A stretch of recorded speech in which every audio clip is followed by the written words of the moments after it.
Dear super കൺമണി സീരിയലിൻ്റെ ഒരു നല്ലൊരു എപ്പിസോഡ് വിശേഷങ്ങളിലേക്ക് എല്ലാവർക്കും സ്വാഗതം. അങ്ങനെ തന്നെ സുമിത്രയും ബാലുവും ഭാഗ്യശ്രീയോട് കാര്യങ്ങളൊക്കെ പറയുന്നുണ്ട് കേട്ടോ. പെട്ടെന്ന് തന്നെ ഈ ഒരു കാര്യം അറിഞ്ഞ ഭാഗ്യശ്രീ ഞെട്ടുന്നുണ്ട്. കാരണം തൻ്റെ ഏട്ടനല്ല അതെന്ന് അറിഞ്ഞതോടുകൂടി തന്നെ അത് ഭയങ്കര വിഷമത്തോടു കൂടി നിൽക്കുകട്ടോ ചെയ്യുന്നത്. പിന്നീട് പറയുന്നുണ്ട്, നിങ്ങൾ സ്വാർത്ഥരാണ്, അല്ലെങ്കിൽ ഇപ്പോൾ ആ രഹസ്യം എന്തിനാണ് നിങ്ങൾ പറഞ്ഞത് എന്നൊക്കെ പറയുന്നുണ്ട്. ഏട്ടനെ നിങ്ങൾ ഒരു കരുവാക്കുകയായിരുന്നു.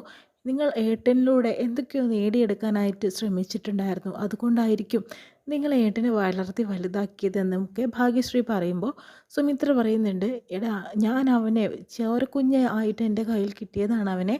എന്നിട്ടും അവൻ്റെ സ്വന്തം അച്ഛനമ്മയെ പോലെ തന്നെ ഞങ്ങൾ അവനെ വളർത്തി വലുതാക്കിയത്. എന്നിട്ട് നീ ഇങ്ങനെയൊക്കെ പറയാൻ നിനക്ക് എങ്ങനെയാണ് ധൈര്യം വന്നിട്ടുള്ളത്? ഞങ്ങൾ ഇത്ര കഷ്ടപ്പെട്ടിട്ടാണെന്നറിയോ നിങ്ങളെയൊക്കെ വളർത്തിയത്. നിന്നെയാണ് ഞങ്ങളുടെ മകളായിട്ട് ഞങ്ങൾ കണ്ടിട്ടുള്ളത്. ഭയങ്കര വിഷമത്തോടു കൂടി നിൽക്കുകയാണ്. നിനക്ക് വേണ്ടിയല്ലേ മോളെ ഞങ്ങൾ ഇത്ര കഷ്ടപ്പെട്ടത്. അവന് ഒരിക്കൽ അവരുടെ അച്ഛനും അമ്മേൻ്റെ അടുത്ത് തിരിച്ചു പോകുന്നത് ഞങ്ങൾക്ക് നല്ലപോലെ അറിയാം. പക്ഷേ നീ അങ്ങനെയല്ലല്ലോ, ഞങ്ങൾ കൂടെ എന്നും ഉണ്ടാവില്ലേ എന്നൊക്കെ പറയുന്നത് കേട്ടോ. ഇത് കേട്ട ഭാഗ്യശ്രീ ഒന്ന് വിഷമിക്കുന്നുണ്ട്. എന്നിട്ട് സുമിത്രയെ കെട്ടിപ്പിടിക്കുന്നൊക്കെ ഉണ്ട് കേട്ടോ. എന്നാലും പിന്നീടും പറയുന്നുണ്ട്, എനിക്ക് ഏട്ടനെ കാണണം എന്നും പറഞ്ഞു കൊടുക്കുന്നുണ്ട്. പിന്നീട് കാണിക്കുന്നത് നമ്മുടെ കൺമണിയെ തന്നെയാണ്. കൺമണിയാണെങ്കിൽ റൂമിൽ പടം വരച്ചുകൊണ്ടിരിക്കുകയാണ് കേട്ടോ. ലാലിയുടെ പടം വരയ്ക്കാൻ വേണ്ടിയിട്ട് ദേവ്ജി കൺമണിയെ ഏൽപ്പിച്ചിട്ടുണ്ട്. ആ ദൗത്യം കൺമണി നന്നായിട്ട് തന്നെ ഏറ്റെടുത്തിരിക്കുകയാണ്. ആ സമയത്ത് തന്നെയാണ് കൃഷ് അങ്ങോട്ട് വരുന്നത് രാത്രിയിൽ. പെട്ടെന്ന് തന്നെ കൺമണി കൃഷിനെ കാണുമ്പോൾ ആകെ ഞെട്ടുന്നുണ്ട്. അതിനുശേഷം തന്നെ വായ പൊത്തി പിടിക്കുക കേട്ടോ ചെയ്യുന്നത് കൺമണിയുടെ. കൺമണി ഞാനാണ് കൃഷാണെന്ന് പറയുന്നു. എന്താ സാർ ഇങ്ങോട്ട് വന്നതെന്ന് ചോദിക്കുമ്പോഴത്തേനും നിന്നെ കാണാൻ വന്നതാണ്. എനിക്ക് വീട്ടിലിരുന്നിട്ടൊരു സമാധാനം കിട്ടുന്നില്ല കൺമണി. കാരണം കൃപയും അച്ഛനും അമ്മയൊക്കെ ജർമ്മനിയിലേക്ക് പോയി. അവരെ യാത്ര അയച്ച് വന്നപ്പോഴത്തേനും മനസ്സാകെ വിങ്ങിപ്പൊട്ടുന്നു. കൃപയ്ക്ക് ഒന്നും സംസാരിക്കാൻ കഴിയില്ലെങ്കിലും അവൾ വീട്ടിലുണ്ടാകുന്നത് എനിക്കൊരു സമാധാനമായിരുന്നു. ഇപ്പോൾ ഞാൻ ഒറ്റപ്പെട്ട പോലെയായി. പിന്നെ എനിക്ക് സമാധാനം, സന്തോഷം, സ്നേഹം കിട്ടുന്നൊരിടം ഞാൻ എവിടെയാണെന്ന് കണ്ടെത്തിയപ്പോഴാണ് കൺമണിയുടെ മുഖമാണ് എൻ്റെ മനസ്സിൽ ആദ്യം തെളിഞ്ഞത്. അതുകൊണ്ട് തന്നെ ഇങ്ങോട്ട് പോന്നു. എനിക്ക് നിന്നെ കാണാതിരിക്കാൻ സാധിക്കില്ല എന്നൊക്കെ പറയുന്നുണ്ട് കേട്ടോ. പിന്നെ ഇതെന്താ കൺമണി, ആരുടെ പടമാണെന്ന് ചോദിക്കുമ്പോഴത്തേനും ഇതൊരു അന്വേഷണത്തിൻ്റെ ഭാഗമായിട്ട് കിട്ടിയതാണ്. ഇത് സക്സസ് ആവട്ടെ എന്നിട്ട് സാറിനോട് പറയാമെന്ന് പറയുന്നു. എങ്കിൽ ശരി എന്ന് പറയുന്നു. പിന്നെ എനിക്ക് നിന്നെ കാണാതിരിക്കാൻ സാധിക്കില്ല കൺമണി, നിന്നെ എനിക്ക് അത്രമേൽ ഇഷ്ടമാണെന്ന് പറയുന്നു. അങ്ങനെ കൺമണിയെ കെട്ടിപ്പിടിക്കുന്നൊക്കെ ഉണ്ട് കേട്ടോ ക്രഷ്. പിന്നെ ഞാൻ നിന്നെ കാണാൻ വന്നതും പിന്നെ ആ വരുണിനോട് സംസാരിക്കുകയൊക്കെ ചെയ്തില്ലേ, സാർ ചെയ്തത് വളരെ നല്ല കാര്യമാണ്. ഇനി എന്തൊക്കെ പ്രശ്നങ്ങളുണ്ടാവുമെന്ന് എനിക്കറിയില്ല, വരുണഞ്ഞ് എങ്ങനെ തിരിയുമെന്നും അറിയില്ല എന്നൊക്കെ പറയുന്നുണ്ട്. അതൊന്നും പേടിക്കേണ്ട എൻ്റെ കൺമണി, ഞാനില്ലേ കൂടെ. ഒരു ദിവസം മുന്നെങ്കിലും കരുണീൻ്റെ കടം നമ്മൾ വീട്ടും, എന്നിട്ട് നീ എൻ്റെ സ്വന്തമാവുമെന്നൊക്കെ പറയുന്നുണ്ട്. പിന്നെ ഞാൻ ഈ ചെയ്തു തന്നതിനൊക്കെ എനിക്ക് എന്തെങ്കിലും ഉപകാരം തരണമെന്ന് പറയുന്നുണ്ട്. സാറിന് വേണ്ടതൊക്കെ എനിക്കറിയാം, അതിപ്പം നടക്കില്ല, അത് കായ്ക്കുന്ന മരമൊന്നും ഇവിടെ ഇല്ല എന്ന് പറയുന്നു. എന്തായാലും അതൊക്കെ ഉണ്ടെന്ന് പറഞ്ഞിട്ട് കൺമണിയും കൃഷ്ണനോട് ഉമ്മയൊക്കെ കൊടുക്കുന്നുണ്ട് കേട്ടോ. പിന്നീട് കാണിക്കുന്ന കൺമണി, നീ എന്തായാലും പടം വരയ്ക്കല്ലേ, ഞാൻ കൺമണിക്ക് ഒരു കോഫി ഉണ്ടാക്കി തരാം. സാറിന് അതൊക്കെ അറിയില്ലേ? പിന്നെ നീയല്ലേ എന്നെ പഠിപ്പിച്ചത്. എൻ്റെ ഗുരുവിന് ഒരു കോഫി ഉണ്ടാക്കി കൊടുക്കാൻ അറിഞ്ഞില്ലെങ്കിൽ ഈ ശിഷ്യന് പിന്നെ എന്താണ് ക്വാളിറ്റി ഉള്ളത്? അതുകൊണ്ട് ഞാൻ ഉണ്ടാക്കി തരാൻ പറയുന്നു. അടുക്കളയ്ക്ക് പോകാമെന്ന് പറഞ്ഞിട്ട് പോകുന്നു കേട്ടോ. ആ സമയത്ത് തന്നെയാണ് ഭാമേച്ചി എഴുന്നേറ്റ് വരുന്നത് കേട്ടോ. ആരെ ലേറ്റ് ഇട്ടിരിക്കുന്ന അറിയാൻ വേണ്ടിയിട്ട് അടുക്കളയിൽ ഇവർ കോഫി ഇട്ടുകൊണ്ടിരിക്കുന്ന സമയത്ത് തന്നെയാണ് ഭാമേച്ചി അങ്ങോട്ട് വരുന്നത്. ഇവിടെ ആരും ഉണ്ടല്ലോ എന്നൊക്കെ പറയുമ്പോഴത്തേനും കൃഷ്ണൻ കൺമണി അവിടെ മറിഞ്ഞിരിക്കാനായിട്ട് നോക്കുന്നു കേട്ടോ. പിന്നെ അവർ ആ ഫ്രിഡ്ജിൻ്റെ ഇടയിൽ മറിഞ്ഞ് നിൽക്കുന്ന സമയത്ത് തന്നെ ഇവിടെ ആരുമില്ല എന്ന് പറഞ്ഞിട്ട് ലൈറ്റ് ഓഫാക്കി അവർ തിരിച്ചു പോകുന്നു. അതിന് ശേഷം തന്നെ കൺമണിയും കൃഷ്ണൻ കൂടി വീണ്ടും റൊമാൻറ്റിക് ആയിട്ടുള്ള നിമിഷങ്ങളൊക്കെ കാണുന്നുണ്ട് കേട്ടോ. അതിനുശേഷം തന്നെ വീണ്ടും പടം വരയ്ക്കുന്ന സൈഡിലെത്തിയിട്ട് കൺമണിയും കൃഷ്ണൻ കൂടി ഒരുമിച്ച് ആ പടം പൂർത്തിയാക്കാനായിട്ട് നോക്കുന്നു കേട്ടോ. പക്ഷേ അങ്ങനെ പൂർത്തിയാക്കുന്ന സമയത്ത് തന്നെ കൃഷ് പറയുന്നുണ്ട്, എനിക്ക് ഉറക്കം വരുന്നു കൺമണി, ഞാൻ ഇന്നിവിടെ കിടക്കുന്നതെന്ന് പറയുന്നു. ഞാനിവിടെ കുറച്ച് നേരം കിടക്കട്ടെ എന്ന് പറയുന്നു.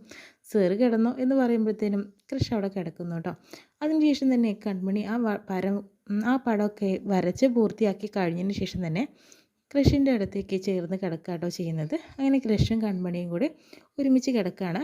പിന്നീട് ആ ഫോട്ടോ നോക്കുമ്പോഴത്തേനും ലാലിയുടെ അതേ ഫോട്ടോ തന്നെയാണ് കൺമണി വരച്ച് വെച്ചിരിക്കുന്നത്. കൺമണി കൃഷിനെ കെട്ടിപ്പിടിച്ച് അങ്ങനെ കിടന്നുറങ്ങുക കേട്ടോ. രാവിലെ ആവുന്നത് പോലും അവരറിയുന്നില്ല. അതിൻ്റെ ഇടയിലാണ് ബലരാമനാണെങ്കിലോ സാഗറിൻ്റെയും സുമിത്രയുടെയും ഒരു ഓർമ്മ വരുന്നുണ്ട് കേട്ടോ.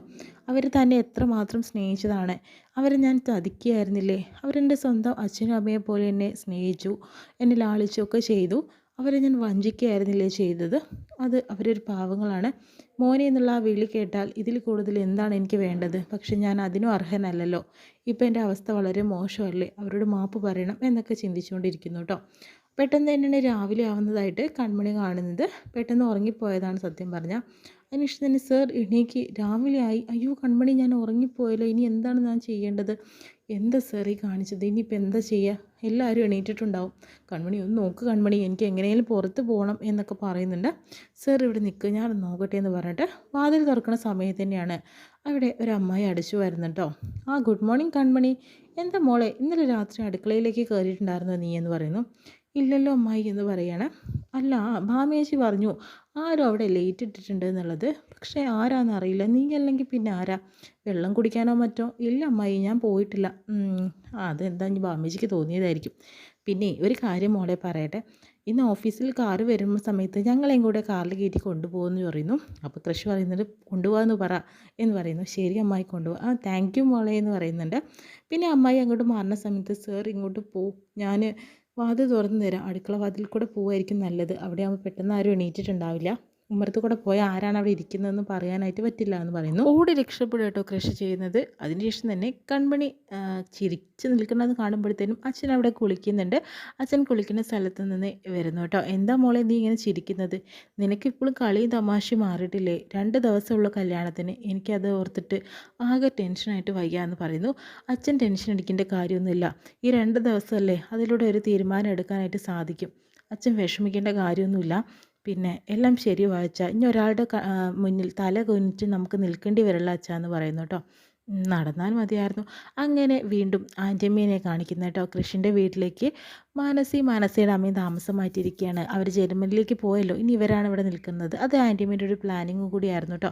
അങ്ങനെ ആൻറ്റിയമ്മ വന്നിട്ട് കെട്ടിപ്പിടിക്കുന്നിട്ട് മാനസ "ആൻറ്റിയമ്മേ, ഞാനിവിടെ എത്തിക്കഴിഞ്ഞു." കെട്ടിപ്പിടിച്ചതിന് ശേഷം "ഞാൻ ഇവിടുന്ന് പോകുന്നുണ്ടെങ്കിൽ അത് കൃഷ്ണയും കൊണ്ടായിരിക്കും" എന്ന് പറയും. "അതിനല്ലേ ഞാൻ നിന്നെ വരുത്തി വരിച്ചിരിക്കുന്നത്. നീ എല്ലാ കാര്യങ്ങൾ കൊണ്ടും മിടുക്കിയാണെടി" എന്ന് പറയുന്നു കേട്ടോ. അങ്ങനെ വീണ്ടും കൃഷി ഉറങ്ങുന്ന സ്ഥലത്തേക്ക് പോകുന്നുണ്ട് കേട്ടോ.